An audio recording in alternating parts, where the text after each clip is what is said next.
Polymorphism is a fascinating concept in object-oriented programming that allows us to treat objects of different classes as instances of the same class through a common interface. Imagine you have a method that can perform actions on various objects, like shapes. With polymorphism, you can call the same method on a circle, a square, or a triangle, and each will respond in its own unique way.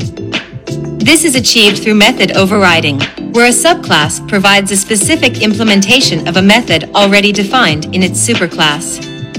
Alternatively, method overloading allows the same method name to perform different tasks based on the parameters passed.